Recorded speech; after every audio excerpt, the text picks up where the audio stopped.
In the foundations, I lay out what the pathology is, describe it in detail, leading to a set of 3 diagnostic indicators, those retractable claws, that will always show up with this particular type of pathology, cross-generational coalition with a narcissistic borderline parent, and will show up in no other pathology. No other pathology in all of mental health will produce this set of 3 symptoms. The first one is attachment system suppression toward a normal range parent. The child is rejecting a normal range parent. It's really weird. Now we're in attachment pathology, and that says there's pathogenic parenting somewhere. Second symptom is a set of 5 narcissistic personality traits in the child's symptom display. The child is showing 5 specific narcissistic symptoms: grandiose judging of the parent, a sense of entitlement, the parent's supposed to meet my needs, an absence of empathy for the parent, haughty and arrogant attitude towards the parent, and a splitting, a demonization of the parent. I call these the psychological fingerprints of control on the child by a narcissistic parent. We cannot control a child without leaving fingerprints of that control.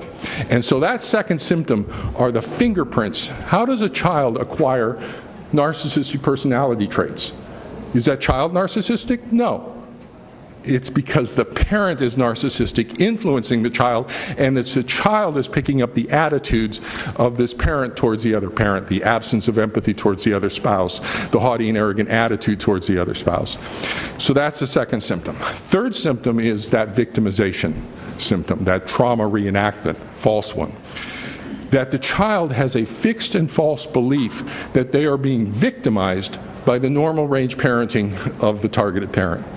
That it's abusive. I'm being victimized because my dad took my iPhone away. And it's a fixed and false belief. In psychology, a fixed and false belief is a delusion. And the belief that you are being victimized is a persecutory delusion. That it affects only one area of the child's life is called an encapsulated persecutory delusion. The child is showing an encapsulated persecutory delusion. Where is that child getting that from? The narcissistic borderline parent who believes this false narrative of victimized child. And so the child is acquiring this encapsulated persecutory delusion from the other parent. So we are essentially lifting the fingerprints of the pathogenic parenting from off of the child's symptom display. No other pathology, even authentic child abuse, will not show this set of symptoms. Child doesn't have a haughty and arrogant attitude towards their abuser.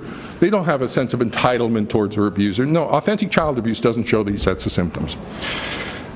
So we have 3 symptoms. We'll always define it. When you have a child who is this pathogenic parenting, pathopathology, genesis creation. So a parent who is creating pathology in the child, they are creating developmental pathology, suppression of normal range attachment, bonding motivations where the child's losing a parent. Narcissistic personality traits, they are creating a personality disorder in their child, and a psychiatric delusion in the child. When you have a parent creating that level of pathology in the child, the DSM-5 diagnosis for that is V995.51 child psychological abuse. And so right now in my practice, if I get this, that's the diagnosis, child psychological abuse. That's what I'm advocating that all mental health professionals start to use, child psychological abuse, and to assess along these lines. I have little booklets that describe the assessment process and how you assess for retractable claws and whether it goes meow or bark. It's essentially about a 6-session assessment.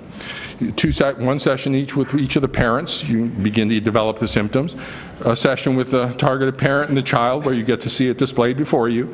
And then a session with each of the parents again to check their schemas and their patterns based on all of that. In about 6 sessions you can say, 8 if it's really complicated, you can tell whether or not it's a cat or a dog. Because it's very focused. I'm just looking at, is this pathogenic parenting by a narcissistic borderline parent? So I try to keep these other booklets brief so that they don't have so that they're accessible. Foundations is the one that describes all the information.